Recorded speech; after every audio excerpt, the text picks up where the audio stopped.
찬양 시간이 너무 은혜스럽고 또 기도해 주신 권사님도 너무 은혜스럽게 기도해 주셔서 너무 감사드립니다. 오늘 이렇게 늘 우리 같은 시차례 또 있기도 하고 또 늘 사랑하는 마음으로 이렇게 또 교제하고 있는 우리 안세홍 목사님 또 섬기시는 교회에 이렇게 와서 말씀 전할 수 있게 되어서 하나님께 감사드리고 또 불러주신 우리 목사님과 또 우리 여전도의 당회에 감사드립니다. 우리가 전도해야 하는 이유란 제목으로 말씀을 전하겠습니다. 우리가 신앙생활을 오래 해온 사람일수록 뭔가 예배의 은혜도 받고 또 봉사에서 기쁨을 누리지만은 전도하고 있지 못할 때, 전도하는 삶을 살고 있지 못할 때 항상 우리 마음속에는 뭔가 중요한 일을 내가 하지 않고 있는 것 같은 그런 마음을 가질 때가 참 많습니다.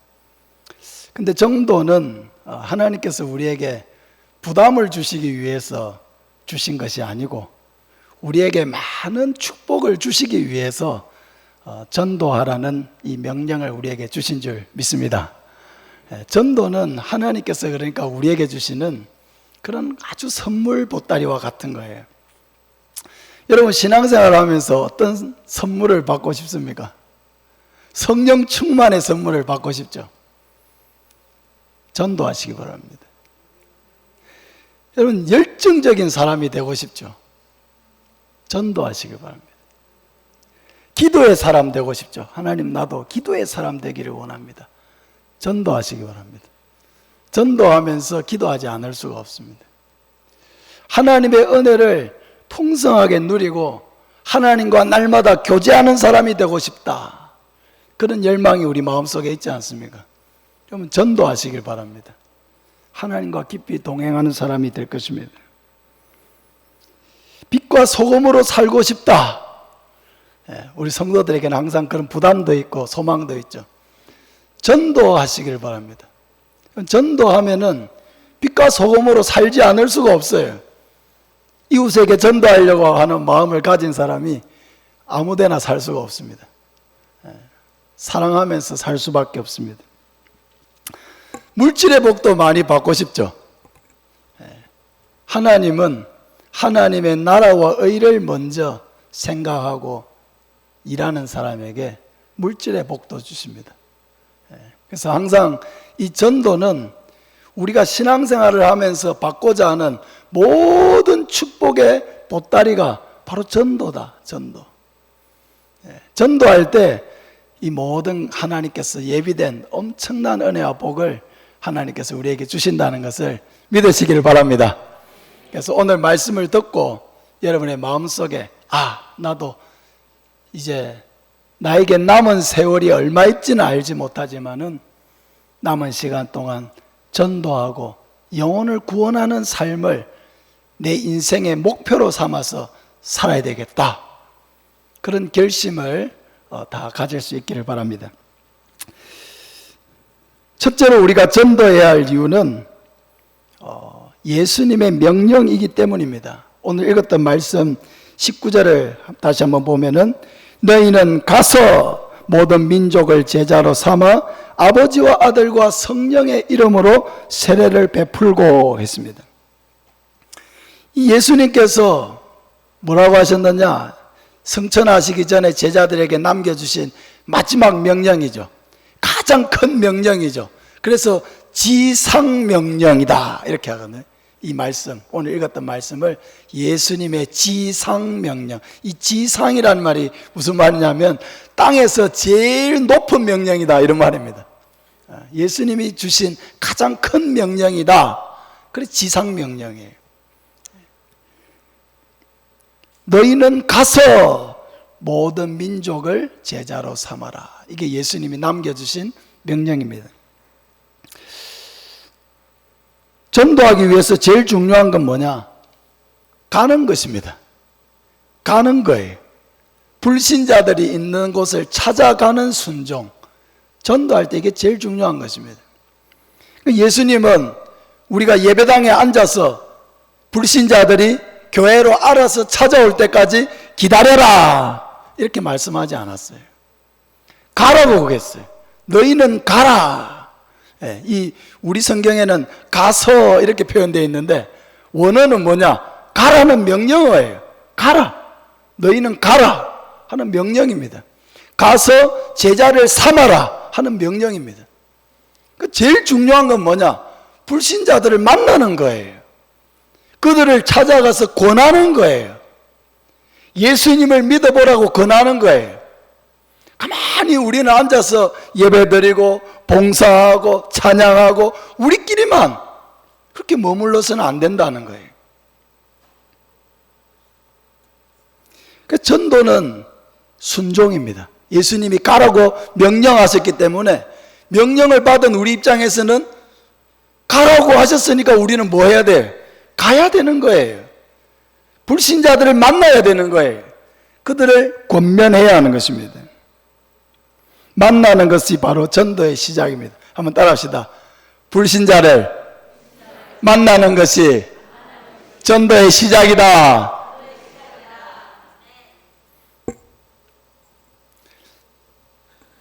요즘 성도들이 그런 얘기를 해요. 신앙생활을 하면서 새벽기도 오라는 얘기 하지 말고 전도하라는 얘기 두 개만 안 하면 신앙생활 좀 편하게 잘할 수 있겠다.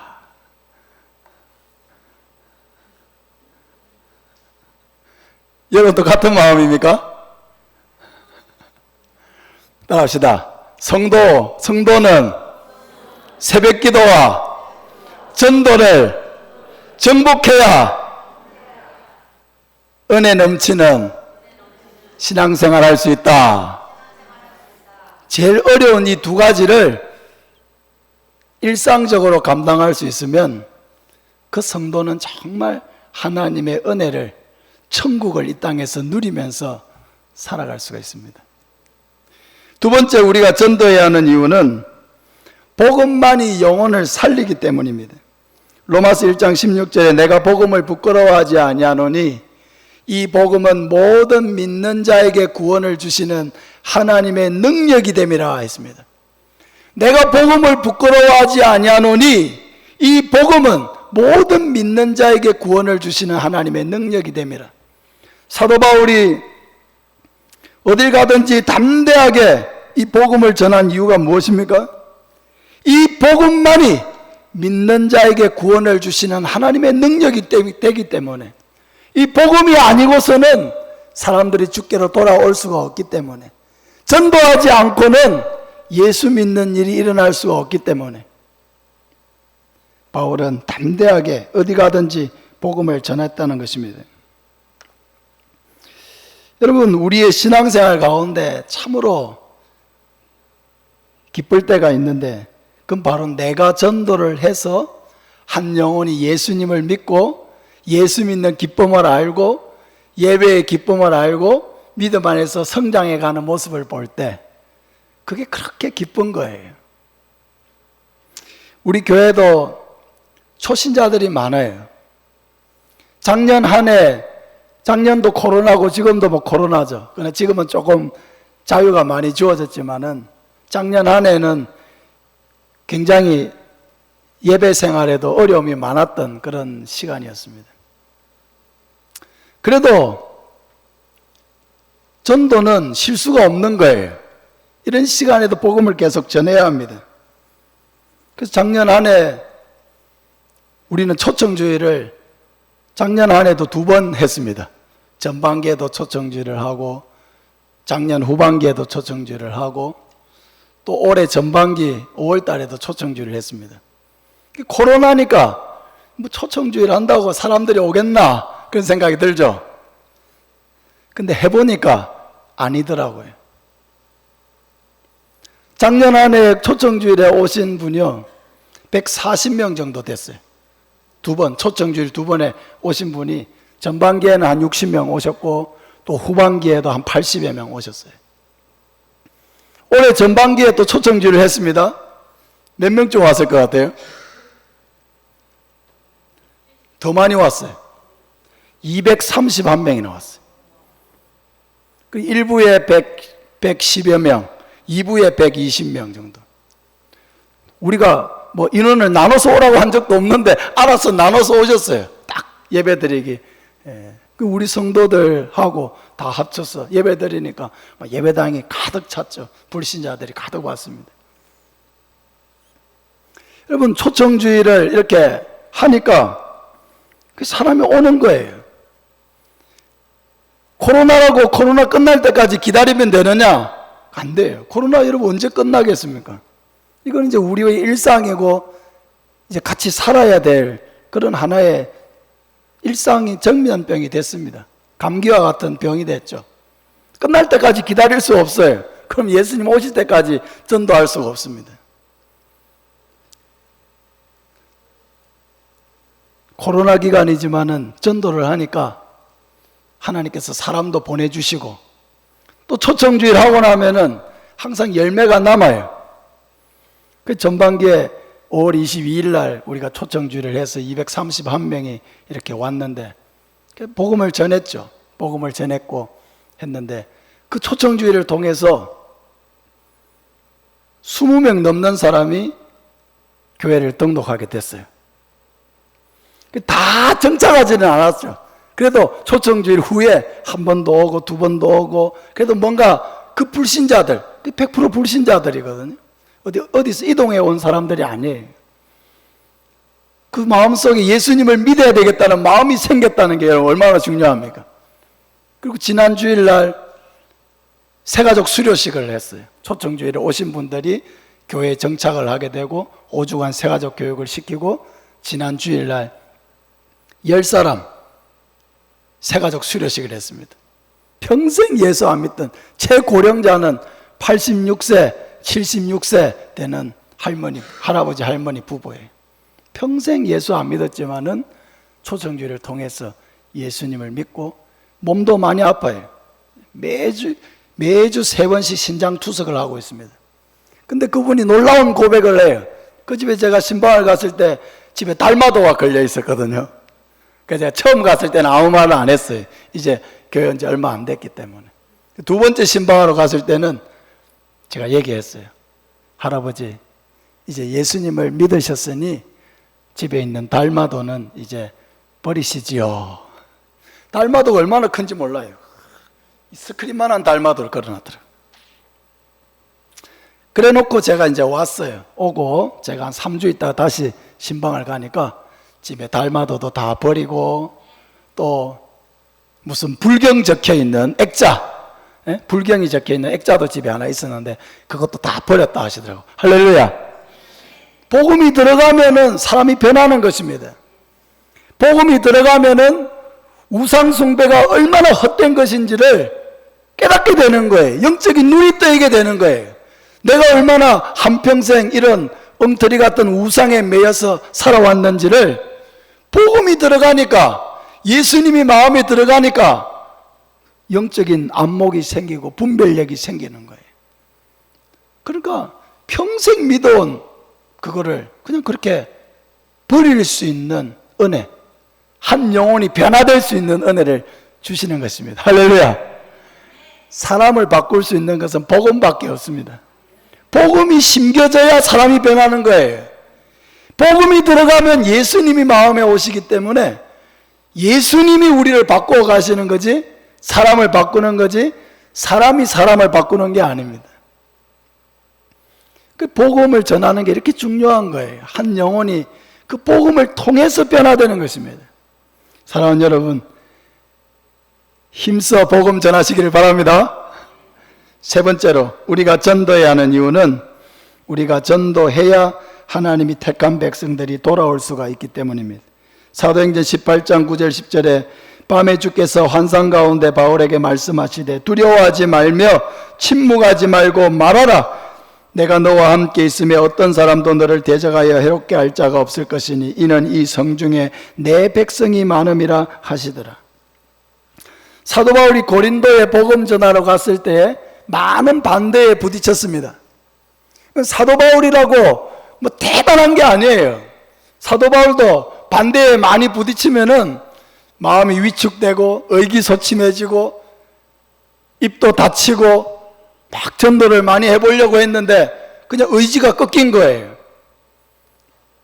사람이 의기소침해지면은 자신감을 잃고 입이 다물어지게 되는 거예요. 사도 바울도 고린도에 가서 복음을 전할 때에 이런 어려움을 겪었어요. 그러니까 바울이 입을 다물고 있었어요. 그러니까 밤에 환상 가운데 하나님께서 오셨습니다. 그리고 말씀하셨죠. 두려워하지 말고 침묵하지 말고 말하라. 입을 열어라는 거예요. 왜? 바울이 입을 열어야 하나님이 그 고린도에 택해놓은 하나님의 백성들, 영생을 주시기로 작정된 그 백성들이 돌아올 수 있기 때문이다. 내가 택해놓은 백성들이 여기에 있는데 네가 입을 열고 있지 않으니까 복음이 전해지지가 아니하고, 복음이 전해지지 아니하니까 이 백성들이 돌아올 수가 없지 않느냐. 하나님께서 바울에게 침묵하지 말고 말하라. 말을. 우리 한번 따라합시다. 말을 하자. 말을 하자. 복음을 전하려면요, 말을 해야 돼요. 입을 다물고는 복음이 전해지지 않아요. 교회 오라고 권해야 돼요. 너도 예수 믿어보라고 권해야 돼요. 내가 예수 믿으니까 너무 좋아. 우리 목사님 말씀 한 번만 들어봐. 너무 좋아. 교회 오니까 마음이 너무 편해져. 너무 좋아. 입을 열어야 돼요. 가만히 입 다물고 나만 신앙생활 잘하면 되는 게 아니에요. 신앙생활을 진짜 잘하는 사람은 항상 영혼에 관심을 가지고 있는 사람이 신앙생활을 잘하는 거예요. 항상 영혼에 관심을 가지고 어떻게 하면 그 영혼에게 복음을 전할까? 복음이 저 영혼에 들어가야 아이들도 바뀌고 어른들도 바뀌고 고민과 문제 속에 빠져서 허우적거리고 있는 사람도 바뀌고 방탕하게 사는 사람도 바뀌고 세상에 빠져있는 사람도 바뀌고 복음이 들어가야 바뀔 텐데, 복음이 들어가야 바뀔 텐데 그런 안타까움을 가지고 남편에게, 자녀들에게, 부모님에게, 그리고 함께 살아가는 이웃들에게 예수님을 믿으라고 권해야 돼요. 우리 교회에 와서 하나님의 말씀을 들어보라고 권해야 돼요. 이 자리가 여러분 얼마나 복된 자리입니까? 하나님의 말씀이 선포되는 자리에 믿음은 들음에서 나며 들음은 그리스도의 말씀으로 말미암느니라. 하나님의 말씀을 듣는 게 얼마나 중요해요. 말씀을 들을 때 하나님에 대한 믿음이 생기는 거예요. 불신자들 이 자리에 찾아와서 하나님의 말씀을 듣는 게 중요해요. 이렇게 좋은 찬양팀이 있잖아요. 찬양 가운데 마음이 열리고 하나님의 말씀을 들을 때 성령이 그 마음 가운데 역사해 주시는 거예요. 우리가 바꿀 수는 없어요. 그러나 성령이 일하실 수 있는 자리로 인도에 오면 되는 거예요. 인도에 오면 성령이 그 영혼에 역사해 주시고 말씀이 그 마음 가운데 살아서 역사하게 해주시는 것입니다. 사람이 바뀌는 거예요. 복음이 들어가면 바뀌는 거예요.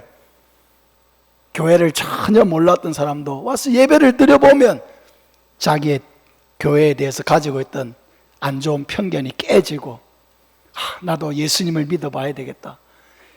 교회 가니까 뭔지 모르겠는데 마음이 평안하고 마음이 기쁘고 뭔가 여기에는 내 마음에 아픔과 어려움과 문제, 고민들을 다 내어놓을 수 있을 것 같은 그런 마음을 그 성령님이 주시는 거예요. 얼마나 귀해요. 얼마나. 사도 바울도 입을 다물고 있으니까 하나님이 찾아오셔서 침묵하지 말고 입을 열어. 입을 열어. 말을 해. 말을. 이 성중에 내 백성이 많다. 내가 택해놓은 백성이 많다. 그러니까 네가 입을 열어. 입을 열어서 그들에게 말을 해야, 복음을 전해야 그들이 돌아올 수 있지 않느냐. 여러분, 사탄에게 속지 마시기를 바랍니다. 전도는 어렵다 이렇게 생각해요. 전도는 어려운 게 아니에요. 전도는 순종이에요. 어렵고 안 어려운 게 아니에요. 여러분이 일주일 동안 입을 열어서 정말 10사람에게 예수님을 한번 믿어보라고, 우리 교회에 와서 하나님 말씀 한번 들어보라고, 우리 목사님 말씀 한번 들어보라고, 한 10사람에게만 여러분 일주일 동안 한번 얘기해 보시기 바랍니다. 10사람에 만나서 말하는 순종을 한번 해보시기 바랍니다. 그러면 놀라운 변화가 일어날 거예요. 먼저 자기 자신에게 변화가 일어나요. 전도하는 게 이렇게 기쁜 것이구나 하는 걸 깨닫게 되어서 자기에게 놀라운 은혜가 있어요. 두 번째는 그 말을 들었던 사람 중에 거절하는 사람도 있겠지만은 그 말을 해주기를 간절하게 기다리는 사람도 있다는 걸 여러분 발견하게 될 거예요. 저는 전도하면서 그런 걸 너무 많이 느껴요. 복음을 이렇게 간절하게 기다리는 사람들이 있었구나. 우리 교회 오신 초신자 중에 지금은 이제 우리 교회에 오셔서 이제 집사님이 되셨습니다. 처음에 제가 그 집에 방문을 하니까 이렇게 하는 거예요. 불교예요! 하시더라고. 우리 또 전도하러 가가지고 불교예요! 이러면 또 할 말이 없어가지고 알겠다고 또 나오잖아요. 무서워가지고. 혼자 사시는 아저씨였는데 불교예요! 이러더라고. 그래가지고 그러냐고. 알겠다고. 그래 왔죠. 또 다음에 또 갔습니다. 계십니까? 불교예요. 오지 마세요. 불교예요. 그래가지고 또 그러시냐고 또 이리 왔습니다. 또 다음에 또 갔습니다. 계십니까? 이번에 우리 교회 초청주일 하는데 한 번만 와보시라고. 이분이 왔어요. 와가지고 예수님을 믿었습니다. 할렐루야. 출석을 잘하고 계세요. 그분이 나중에 시간이 지난 후에 저에게 이렇게 얘기하더라고요. 목사님이 우리 집에 3번을 왔기 때문에 내가 왔다는 거예요. 근데 알고 보니까 불교도 아니에요. 알고 보니까 불교도 아니고 그냥 말하기가 귀찮아서 불교라고 했다는 거예요. 말하기가 귀찮아서. 알고 보니까 교회를 조금 다닌 배경도 있었던 분이에요. 정착을 못해서 그렇지 조금 교회를 다녔던 그런 배경이 있는 분이었더라고요. 교회를 다닌 배경이 있어도 복음을 바로 깨닫지 못하면은 그 신앙생활이 제대로 될 수가 없어요. 모든 성도는 교회만 잘 오면 되는 게 아니에요. 예수님을 마음속에 모셔드려야 돼요. 할렐루야. 예수님을 마음속에 모셔드려야 돼요. 예수님 제 마음속에 오셔서 저와 함께 해주시고 저를 하나님의 뜻대로 살아갈 수 있도록 저를 인도하여 주시옵소서. 하나님, 나는 죄인입니다. 나를 불쌍히 여겨 주시옵소서. 나는 나를 바꿀 수 없습니다. 성령 하나님께서 나를 바꾸어 주시옵소서. 예수님을 마음속에 모셔드리고 자기의 변화와 자기의 모든 것을 하나님 앞에 의탁하고 맡겨드리는 기도를 해야 돼요. 하나님은 인격적인 분이에요. 성부 하나님, 성자 예수님, 성령 하나님, 인격적인 분이에요. 인격적인 분이기 때문에 우리의 마음의 문을 열고 정중하게 그분을 우리 마음속에 모셔드려야 되는 거예요. 강제로 우리 마음의 문을 열고 들어오시는 게 아니에요. 그러니까 마음의 문을 열고 내가 그분을 마음속에 영접해야 되는 거예요. 전도는 어려운 게 아니고 순종을 안 하는 게 전도의 가장 큰 장애물이에요. 순종을 안 해요. 만나질 않아요. 불신자를 가슴에 품고 있지를 않아요. 저 영혼을 구원해야 될 텐데, 예수 믿게 돼야 될 텐데, 저 영혼이 저렇게 살다가 지옥 가고 말 건데, 그런 안타까운 마음을 가지고 가슴에 그 영혼들을 품고, 남편을 품고, 자기 자녀들, 불신자 자녀들 품고, 믿지 않는 부모님을 가슴에 품고, 형제 자매들 가슴에 품고, 이웃에 늘 만나고 교제하고 차 마시고 식사하고 하는 그런 이웃들, 직장 동료들, 그들을 가슴에 품고 어떻게든 저들이 예수 믿어야 될 텐데 하는 안타까움을 가지고 하나님 앞에 간절하게 기도하고 기회를 만들어서 차 마시다가 대화도 많이 나누고, 그래 있잖아, 내가 오랫동안 너를 위해서 기도해 왔는데 우리 교회 한 번만 와봐. 우리 목사님 말씀 한 번만 들어봐. 정말 좋아. 네가 요즘에 이런 고민을 가지고 있잖아. 이런 문제 가지고 있잖아. 와서 하나님 앞에 기도해봐. 하나님께서 해결해 주셔. 여러분, 이 땅에 살아가는 사람들이 염려와 고민이 없는 사람이 없죠. 다 염려와 고민을 가지고 있습니다. 그러니까 하나님 앞에 가지고 와서 하나님께서 그 문제를 해결해 주신다고 선포하는 거죠. 그러면 하나님께서 그 고민을 가지고 와서 하나님 앞에 내놓게 하시고 또 해결해 주십니다. 변화시켜 주세요. 사랑하는 여러분, 침묵하지 말고 말하시기를 바랍니다. 우리가 말을 해야 돌아올 수가 있어요. 가족들도 돌아오고 우리가 입을 열어서 전도함을 통해서 많은 영혼을 구원하는 저와 여러분 되시기를 바랍니다. 네 번째로 우리가 전도해야 하는 이유는 전도가 하나님이 영혼을 구원하는 방법이기 때문에, 고린도전서 1장 21절에 하나님의 지혜에 있어서는 이 세상이 자기 지혜로 하나님을 알지 못하므로 하나님께서 전도에 미련한 것으로 믿는 자들을 구원하시기를 기뻐하셨도다 했습니다. 여기 보면 참 놀라운 표현이 있어요. 전도에 미련한 것으로, 이런 표현이 있어요. 전도라고 하는 것은 진짜 미련한 방법이에요. 그죠? 하나님의 그 전능하신 능력을 생각할 때 이 전도는 너무 미련한 방법인 거예요. 천지 창조하셨던 하나님께서 한마디만 하시면 되잖아요. 오늘 8월 21일부로 이 사천에 살고 있는 모든 불신 영혼들 다 예수 믿을지어다. 한마디만 하시면 되는 일을 왜 우리를 이렇게 보내어가지고 전도자로서 이렇게 살기 어려워하는 우리를 설득을 시켜서 전도의 사명자라는 것을 일깨워가지고 그 불신자들, 우리를 거절하고 비난하고 욕하고 비웃고 하는 그런 불신자들을 찾아가게 만들어서 어렵게 전하게 하시고 그런 방법으로 한 영혼 한 영혼을 구원하는, 여러분 이게 얼마나 미련한 방법입니까? 근데 이게 하나님의 방법이라는 거예요. 영혼을 구원하는 방법. 하나님이 이 땅에 영혼을 구원하실 때는 절대로 천지 창조하실 때처럼 하시지 않습니다. 이 지역에 살고 있는 영혼을 구원하실 때는 반드시 우리를 사용하신다는 것을 알아야 돼요. 이게 하나님의 방법이에요. 나를 사용하시는 거예요. 따라합시다. 나를 통해서 영혼을 구원하기를 원하신다. 하나님은 나를 통해서 영혼을 구원하기를 원하세요. 내 남편을 여러분 누가 구원합니까? 이웃집 아주머니가 와서 구원합니까? 내 자녀들을 누가 전도해서 구원합니까? 옆집에 있는 아저씨가 와서 구원합니까? 아니에요. 나를 통해서예요. 내가 만나는 직장 동료를 누가 구원합니까? 이웃 교회에서 와서 구원합니까? 아니죠. 나를 통해서예요. 이게 하나님의 방법이에요.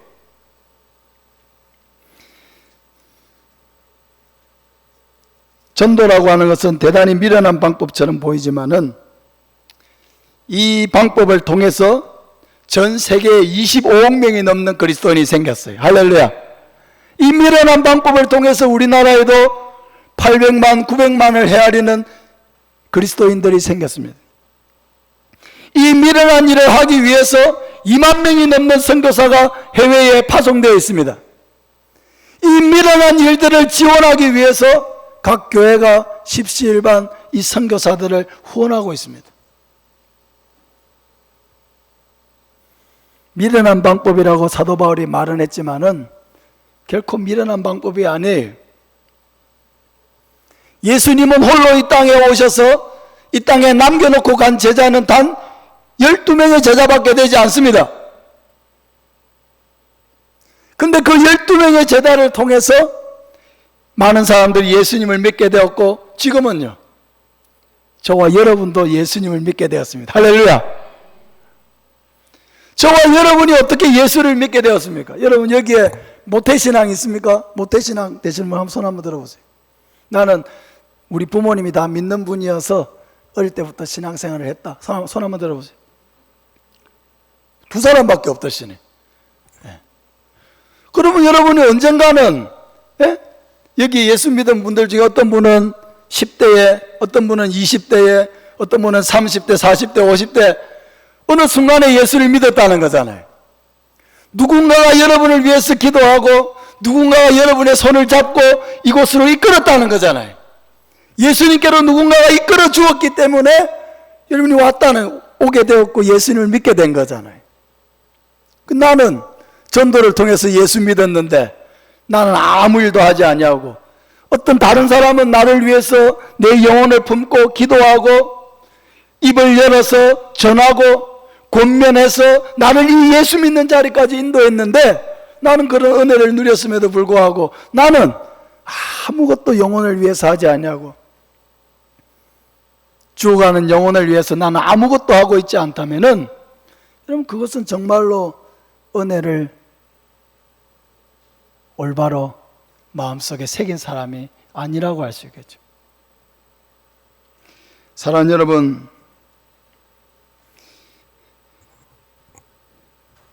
우리도 다른 사람에게 손을 내밀어서 복음의 통로, 구원의 통로가 되어야 할 줄로 믿습니다. 저와 여러분이 이 일을 잘 해야 돼요. 내가 입을 열기만 하면은 나를 통해서 예수 믿게 될 사람들이 우리 주변에 많이 있어요. 다섯째로 우리가 전도해야 하는 이유는, 전도는 살아있을 때만 할 수가 있기 때문입니다. 누가복음 16장에 보면은 거지와 나사로 비유가 있어요. 거지와 나사로 비유. 부자는 이 땅 가운데서 부족한 것이 없이 이렇게 살았지만은, 그러나 죽어서는 영원한 지옥에 들어가서 불꽃 가운데서 고통을 받습니다. 반대로 거지 나사로는 이 땅 가운데서 정말 먹을 것이 없어서 부자의 상에서 떨어지는 그런 부스러기로 자기의 배를 채우는 그런, 세상 사람들이 볼 때는 불쌍한 사람에 불과했지만은, 그러나 그는 죽어서 영원한 천국에 들어가서 아브라함의 품에서 안식하는 사람이 되었습니다. 그런데 중요한 것은 이 지옥에 간 부자는 다시는 천국에 갈 수 있는 기회가 그에게는 없다는 것입니다. 천국에 간 나사로는 다시 지옥에 갈 그런 기회가 없어요. 갈 수 없어요. 천국 간 사람이 지옥 갈 수가 없고, 지옥 간 사람이 천국 갈 수가 없어요. 한 번 지옥에 간 사람은 영원히 지옥이에요. 그러면은 그 사람에게 천국 갈 기회는 어디에 있느냐? 이 땅에서밖에 없어요. 이 땅에서 복음을 듣고 이 땅에서 예수님을 믿고 이 땅에서 구원을 받는 길 외에는 다르게 천국 갈 수 있는 방법이 없어요. 부자가 고통 가운데서 그런 얘기를 하죠.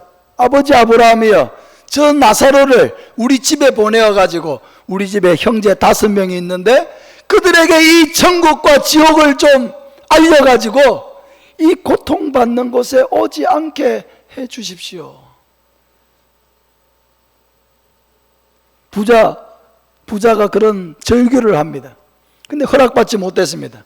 땅에는 모세와 선지자들이 있으니 그들에게 들을지니라. 그들의 말을 듣지 아니하면은 참 올 수 없다는 거예요. 죽은 자 가운데서 살아서 돌아가는 사람이 있을지라도 권함을 받지 아니하리라 했어요. 여러분, 이 땅에 있는 모세와 선지자가 누구입니까? 바로 저와 여러분이에요. 먼저 복음을 가진 자들, 천국의 백성이 된 자들, 이 땅에 살고 있지만 영원한 천국을 유업으로 받을 자들, 저와 여러분이 바로 그 모세와 선지자들이, 우리를 통해서 그들이 권함을 받지 않는다면은 죽은 자 가운데서 살아 돌아가서 권한다 할지라도 듣지 않는다 그랬어요. 복음은, 따라합시다. 복음은 살아있을 때만 전할 수 있고 살아있을 때만 들을 수 있다. 전하는 것도 살아있을 때만 전할 수 있고요, 듣는 것도 살아있을 때만 할 수 있어요. 이게 복음의 시급성이에요. 우리 교회에 우리 청년 아버지 되시는 분이 60대 초반이셨는데 폐암으로 지금 돌아가셨습니다. 초청주일에 아무리 오라고 해도 교회 오지 않았어요. 그래서 제가 우리 청년통에서 아버지가 이제 폐암 말기가 돼가지고 병원에 입원해 계신다는 얘기를 들었어요. 그래서 제가 제 마음속에 안 믿을 가능성이 많지만은 그러나 아직 살아있다는 것은 하나님께서 복음을 들을 수 있는 기회, 구원받을 수 있는 기회를 주시는 게 아니냐. 그래서 제가 이 청년에게, 아버지에게 우리 목사님이 꼭 한번 만나고 싶어 하시는데 찾아와도 되겠냐고, 병문안 와도 되겠냐고 한번 여쭤보라 이러니까 절대 안 만난다는 거예요. 만나야 되는데, 만나야 복음을 전할 수 있는데 큰일이다. 그래서 우리가 또 오지 말라고 한다고 또 안 가고 이러지 않습니다. 오지 말라고 하면은 찾아갈 방법을 찾아서 가죠. 그래서 병원에 우연히 온 것을 가장해서 지나가는 통에 들린 것을 해가지고 그냥 들어갔습니다. 우리가 이제 한국 사람이 그런 게 있잖아요. 체면 문화가 있잖아요. 얼굴을 안 보면 막 무슨 얘기 다 하는데 막상 얼굴 보면 또 막 면전에서는 막 또 이렇게 못 하잖아요. 그래가지고 제가 이제 병실에 들어가니까 목사님 이리 오십시오 하면서 제가 앉으라고 이렇게 하시더라고요. 병실에서 복음 전하기는 또 조금 어려워요. 주변에 사람들도 계시고 하니까. 그래서 옥상에 이제 거기 이제 뭐 공원처럼 이렇게 돼 있어가지고 옥상으로 이제 가서 잠시 이제 복음을 전하게 됐습니다. 한 30분 정도 복음을 전했는데 우리가 이 대화를 해보면 그런 게 있지 않습니까? 무슨 말을 하면은 스펀지처럼 탁 빨아들이는 사람이 있고 모든 말을 다 벽처럼 튕겨내는 사람이 있어요. 이 아저씨는 한마디도 그냥 마음속에 들어가지를 않는 거예요. 모든 얘기를 밖으로 다 튕겨내는 거예요.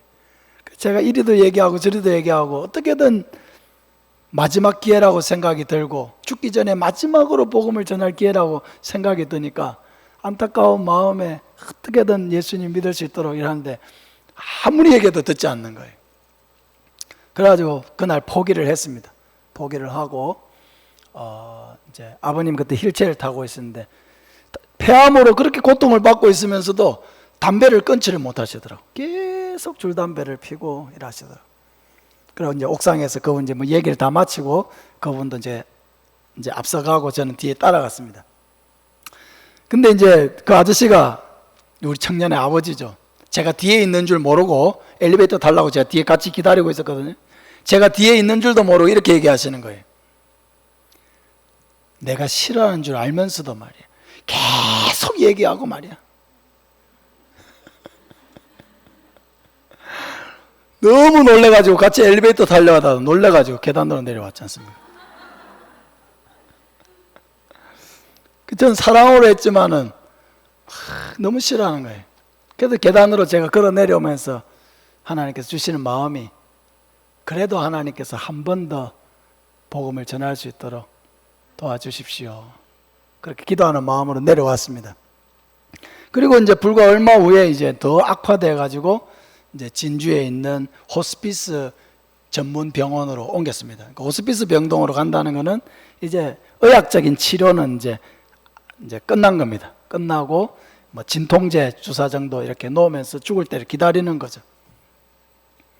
그래서 이제 호스피스 병동에 이제 있다는 얘기를 듣고 이제 우리 청년하고 날짜를 정해서 찾아갔습니다. 한번. 그 찾아가는데 진주까지 가는데 그날 막 비가 얼마나 오는지 모르겠어요. 억수 같은 비가 쏟아지더라고요. 근데 마음속에 살아있을 동안에 복음을 전하긴 전해야 되는데 지난번에 또 아버님의 또 이렇게 모습이 있으니까 너무 듣지 않을 것 같은데 그분에게 가서 또 복음 전할 생각을 하니까 저도 무슨 말을 어디서부터 어떻게 시작해야 될지 암담하더라고요. 하나님 앞에 기도했죠. 하나님 앞에 기도하고 병원에 들어가니까 병실에 가니까 너무너무 고통받고 있어요. 암 중에서도 폐암 환자가 그렇게 고통스럽다 하시더라고요. 숨도 제대로 쉴 수가 없죠. 막 깝깝해가지고 막 어쩔 줄을 몰라하고 계시더라고요.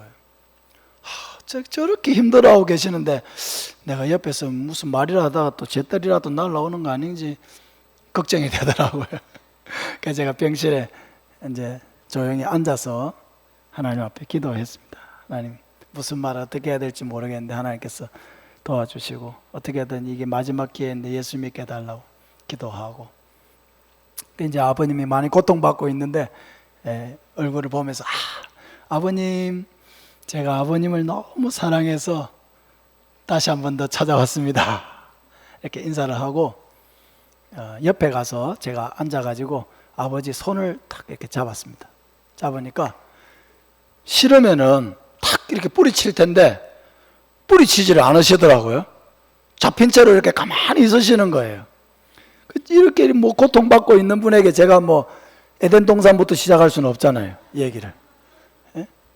그러니까 짧고 굵게 딱 핵심만 전해야 되는데 하나님께서 딱 지혜를 주시더라고요. 그래서 제가 아버님에게 30초 복음을 전했습니다. 30초. 뭐 30초도 안 걸릴 수도 있는데. 그러니까 제가 한마디만 딱 했어요. 아버님, 이 시간에 우리를 위해서 십자가에 죽으시고 부활하신 예수님을 마음에 영접하시면 영원한 천국에 가겠지만은 다시 한번 이 예수님을 거부하고 믿지 않으면 영원한 지옥에 가서 고통받을 것입니다. 예수님 믿으시겠습니까? 딱 이렇게 얘기했어요. 30초도 안 걸리죠? 예수님 믿으시겠습니까? 하니까 이 아버님이 막 고개를 예수 믿겠다고 막 고개를 막 끄덕이시는 거예요. 우리 청년이 너무 놀라가지고 아빠 진짜냐고, 진짜 예수 믿을 거냐면서.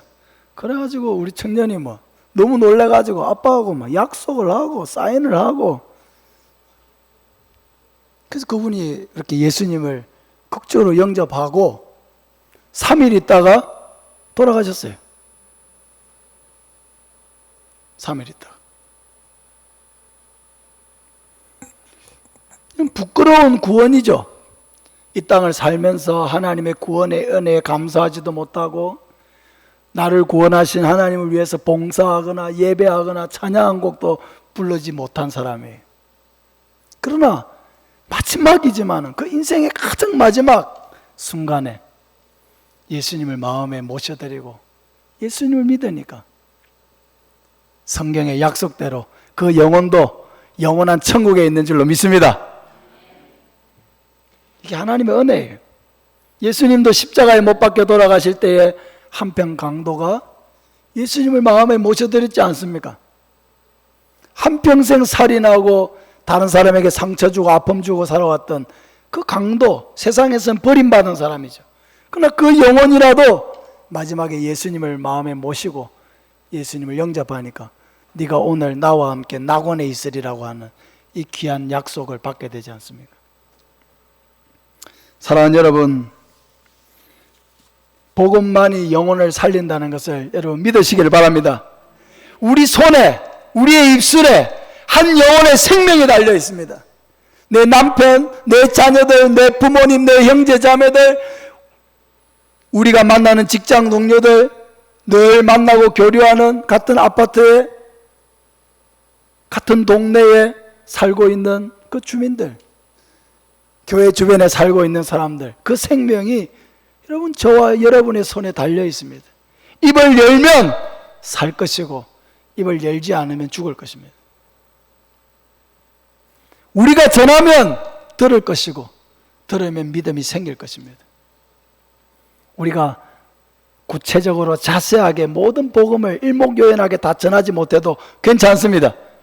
하나님의 말씀이 있고 복음이 있는 이 자리로 인도하기만 해도 여러분으로서는 할 수 있는 일을 다 한 것입니다. 사랑하는 여러분, 한 영혼을 얻고자 하는 갈급함이 있습니까? 한 영혼을 구원하고자 하는 그런 애타는 마음이 있습니까?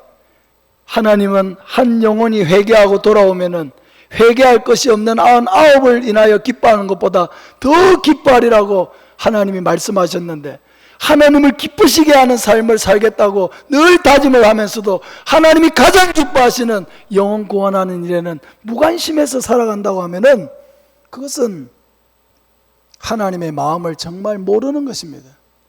사랑하는 여러분, 한 영혼 얻기를 갈망하시기를 바랍니다. 열매 맺는 전도자 되기를 갈망하시기를 바랍니다. 입을 열어서 불신자들을 만나고 그 영혼을 안타까워하는 마음으로 그들의 영혼을 권하고 예배의 자리, 하나님의 말씀이 있는 자리, 성령의 임재가 있는 이 자리로 그 영혼들을 인도하시기를 바랍니다. 그러면 놀라운 구원의 역사가 일어날 뿐만 아니라 우리 자신이 하나님의 복음 전도자로 쓰임받는 이 놀라운 그 은혜와 감격과 기쁨을 충만하게 누리게 될 줄로 믿습니다. 우리 마지막으로 한 번만 따라하겠습니다. 모든 성도가 전도하는 교회, 모든 성도가 열매 맺는 교회, 모든 성도가 영혼 구원의 기쁨을 아는 교회.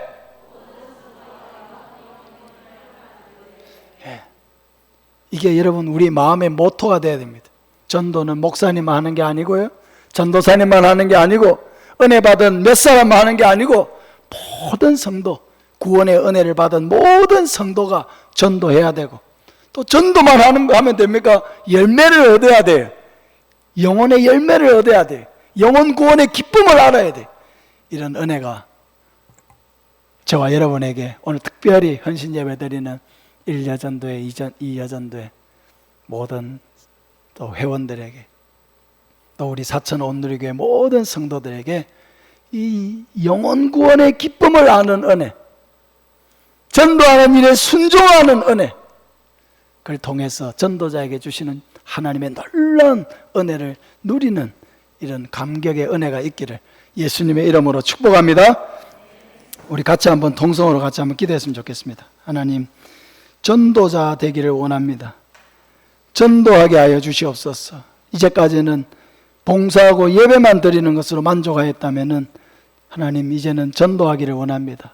영혼을 구원하는 사람 되기를 원합니다. 영혼의 열매 맺는 사람이 되기를 원합니다. 한 영혼을 주님께로 올려드리는 그런 삶을, 남은 삶을 살아갈 수 있도록 나를 사용하여 주시옵소서. 우리 같이 한번 기도하겠습니다.